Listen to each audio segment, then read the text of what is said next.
धोबिनी जे धोवेली जीने कपड़ेवा रजवानी रेखाई ठाड़े रे। ओते चला राजा के कुंवरवा परेली नरकवा के कीच रे। तोहरे लिए रे दो बहन नरक के कीचवा मोरे लिए सरग के नीर रे।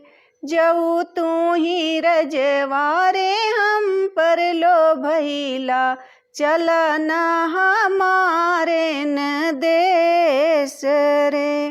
आगे आगे धोबिनी रे रहिया देखावे पीछे चले राजा के कुमार रे।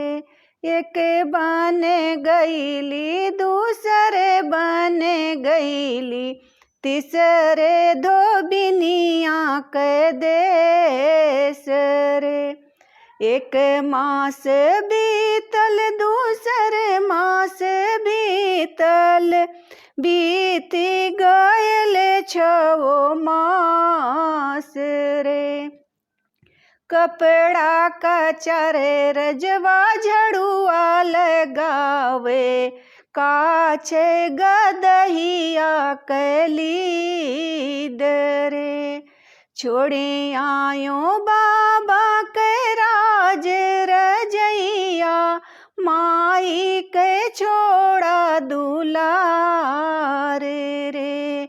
घर अपने होईती मैं दूध भात खैती कुछ त्यों बंगलवा के पान रे।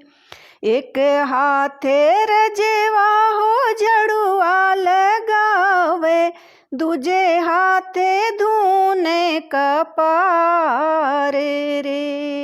बाबा हमारे लखपतिया के राजा मोरे करम लागल बाया गिरे।